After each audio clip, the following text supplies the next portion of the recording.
impedido de ter filho. Olha, pega a minha escrava, quem sabe a gente pode ser edificada por ela.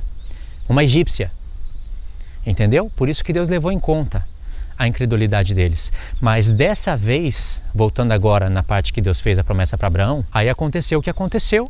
Mas agora no futuro, quando Abraão foi oferecer Isaac, ele já estava experiente. Ele viu que Deus era poderoso. Abraão, irmãos, o nosso pai, também aprendeu que Deus trabalha com o intelecto. Sabe por quê? Porque Deus fez essa promessa para Abraão. Deus trabalha com o nosso intelecto, com o nosso pensamento, meditação e com a nossa paciência, gerando fé em nós. Mas Deus não impediu Abraão de ter um filho com a escrava. Mas Abraão tinha que ter meditado.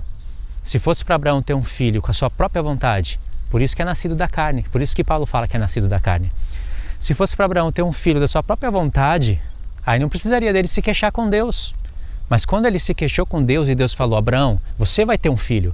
Não tinha Agar na vida de Abraão, tinha só Sara. Era a Sara que Deus estava se referindo, mesmo ela sendo estéril. Sabe o que aconteceu? Eles foram incrédulos por causa do tempo, que Deus também levou em conta, mas aí Deus mostrou ainda mais o seu poder, porque Sara já era estéril. Abraão com 75 anos, Sara aproximadamente com 74, porque eu acho que eles têm um ano de diferença, né?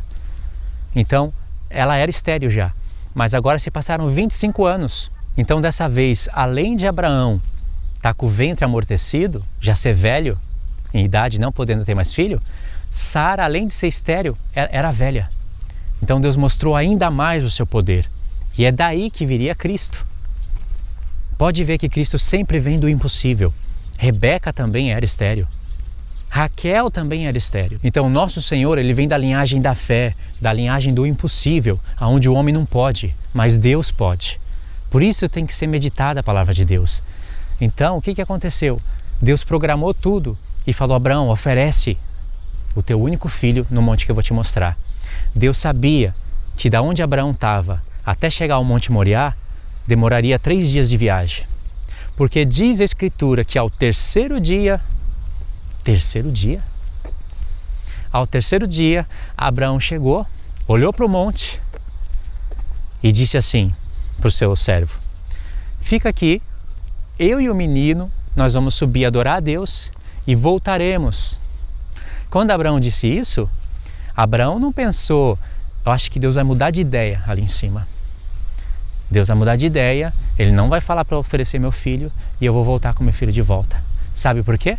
Porque diz a Escritura que Abraão pegou o cutelo para sacrificar Isaac. Se Deus não para Abraão ali naquele momento, ele ia oferecer Isaac. Tiago viu essa parte tão claramente que Tiago disse: Abraão estava mesmo para oferecer Isaac. Ou seja, Abraão ofereceu Isaac no altar. Deus que impediu, mas na mente de Abraão, no coração dele, ele teria oferecido. Quando o escritor de Hebreus viu isso, ele falou: olha só. Ou seja, pela Escritura, Deus deu ao escritor de Hebreus os pensamentos do coração de Abraão naquele momento. Porque a palavra de Deus penetra todos os lugares, até o mais fundo da alma, dividindo a alma do espírito, juntas de medulas. Então, o que aconteceu? O que o escritor de Hebreus escreveu naquela carta foi uma revelação muito grande da Escritura que vem por intermédio da meditação. Porque olha o que o escritor de Hebreus disse: ora, sendo dito para Abraão: Abraão, em Isaque será chamada a tua descendência.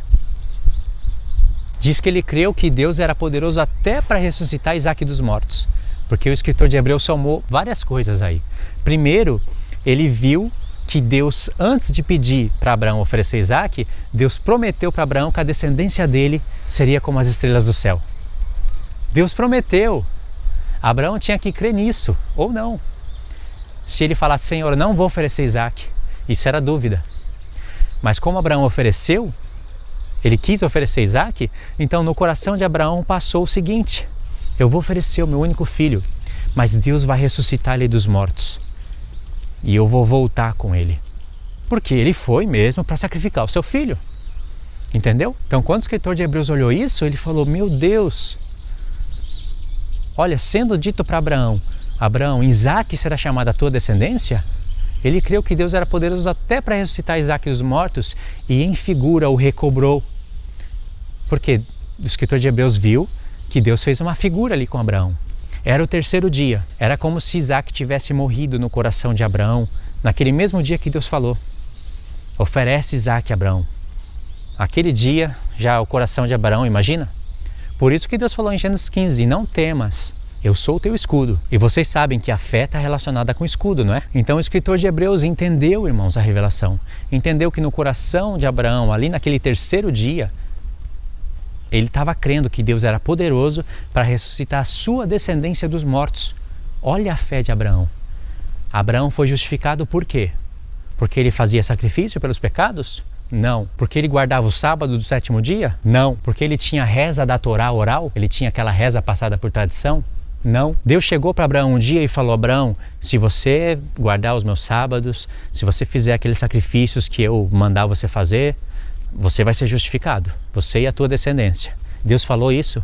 Foi esse o acordo de Deus com Abraão? Veja, irmãos, que não foi esse o acordo que Deus estabeleceu com Abraão, a fim dele ser justificado, ele e a sua descendência. É por isso que Paulo escreve certas coisas em Romanos 4 e certas coisas em Gálatas 3, 4, que tem que ser somada uma epístola com a outra. Em Romanos 4, Paulo destaca a justificação de Abraão, né? Que seria a nossa fé, que nós teríamos que ter a mesma fé de Abraão para ser justificado. Em Gálatas 3, 4, Paulo fala que a lei que veio 430 anos depois da promessa não pode anular a promessa, porque a justificação foi dada pela promessa e não pela lei estabelecida no Sinai. Por muitos judeus messiânicos, não todos, mas por muitos não entenderem isso e não ligarem para isso, existe hoje o judaísmo messiânico. Não estou dizendo que todos creem assim, que todos estão errados, mas muitos irmãos estão errados nisso. Tem que explicar Romanos, Gálatas e não passar batido sobre isso. Então deu para entender, irmãos?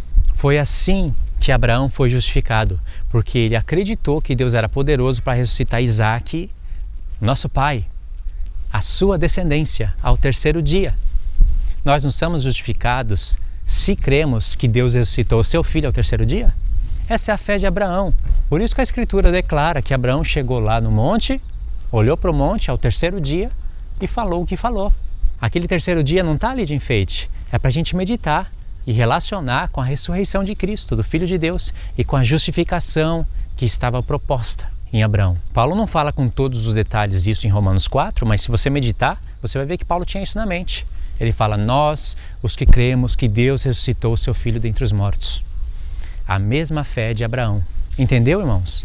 E aí tem um segredo aí. Isso que Deus fez com Abraão, todas essas promessas, essa justificação, que Deus fez com Abraão, também Isaac, Jacó, isso não está escrito no livro da lei? Lei, no hebraico, é instrução, não só no hebraico. No português também. Uma lei serve para instruir.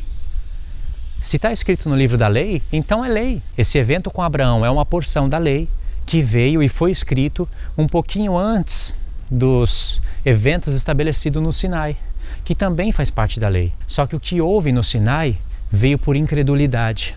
Não vou poder falar agora, mas aquilo que houve no Sinai foi por incredulidade, não foi por fé. Agora, o que ocorreu com Abraão foi por fé, e essa é a lei da fé. Pode verificar isso, irmãos. Um pouquinho antes de vocês lerem Romanos 4, quando Paulo vai falar claramente da justificação de Abraão e da nossa justificação na fé de Abraão, um pouquinho antes de Romanos 4, ele fecha o capítulo 3, dizendo assim para nós, né? Fechar o capítulo 3. Ele não escreveu assim com o capítulo, mas ele fecha o capítulo 3 falando que em Romanos 3, verso 27, Paulo fala que a lei da fé exclui todo motivo de jactância. Jactância é se gloriar. Paulo fala: jactância é excluída. Por qual lei? Das obras? Aí ele apontou para a antiga aliança. Das obras? Não, pela lei da fé. E aí no capítulo 4 ele vai explicar o que é a lei da fé. É lei da fé porque está escrito na Torá, faz parte da lei, só que é uma porção da Torá que veio antes do Sinai. Então Deus estava sugerindo uma meditação em todo o livro da lei. Entende? Então o que acontecia com os fariseus do tempo de Paulo? Eles liam a Torá só do Sinai para frente e não liam do Sinai para trás. E Paulo está falando: peraí, o que está escrito com Abraão também é lei. A lei que foi dada no Sinai por intermédio de Moisés não anula a promessa que foi feita a Abraão. A promessa faz parte da lei também. Entendeu, irmãos? Então, para concluir o vídeo e para fazer uma conexão com o começo do vídeo, Tudo isso faz parte da fé que o Senhor nos deu. E tudo isso foi por amor. O amor de Cristo excede todo o entendimento. Está na frente o amor de Cristo. Porque foi pelo amor que Ele deu para nós todo esse entendimento. Não foi pelo entendimento que Ele nos deu o amor dele. Sabendo de tudo isso, irmãos, conhecendo plenamente o Filho de Deus, graça e paz vão nos sendo multiplicadas, porque nós vamos se desviando dos erros do judaísmo. Porque aí, irmãos, a gente tem um equilíbrio, sabe? A gente vai dando uma desequilibrada para a esquerda, para a direita, né? Tem os erros do judaísmo, né? Congregação Nova Israelita, agora é mais Shabat, né? É mais Yeshua, estourar, né? Tem que guardar a lei, né? Fazer a festa do Sukkot em casa, né? Comprar barracas. Mas antes era o quê? Antes era Cristo, era o fim da lei, né? Nós não somos justificados pelos 10 mandamentos. Os 10 mandamentos não justificam o homem, e sim a graça. Antes era isso, irmãos. Então o que a gente consegue contemplar aí? Um desequilíbrio. Não é verdade? Porque antes do equilíbrio, vem o desequilíbrio. Mas uma hora, irmãos, ela vai se equilibrar. Ela fica desequilibrada por um tempo. Ela cai para a esquerda, judaísmo, aí vai para a direita, evangelicalismo, aí vai e volta, e vai e passa anos, mas uma hora ela se equilibra. Uma hora ela se estabiliza em Cristo. Ela vai ver que existe erro dos dois lados. Ela vai discernir que existe acerto dos dois lados. Entendeu? Então é isso aí, irmãos. A única coisa que eu vou ficar devendo nesse vídeo é a minha experiência que falei para vocês, que ia falar no começo do vídeo, vai ficar para um próximo vídeo. No próximo vídeo eu conecto esses dois vídeos, aí vocês assistem os dois, somando a fé do Senhor, né, uma fé com entendimento e com toda essa figura, essa tipologia, e com o que eu vou falar no próximo vídeo, tá bom? E agora que vocês já sabem, graça e paz vos seja multiplicada no pleno conhecimento do Senhor Jesus. Amém.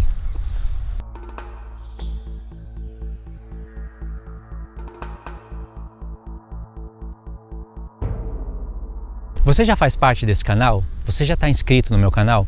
Eu queria que você fizesse parte desse canal, se inscreva no canal, não esqueça também de deixar o like no vídeo, isso vai ajudar bastante. E se der, compartilhe esse vídeo no Face para outras pessoas assistirem esse estudo também, ok? Deus abençoe a sua vida, em nome do Senhor Jesus, e que a gente possa andar nos passos de Abraão, meditando na palavra de Deus todos os dias.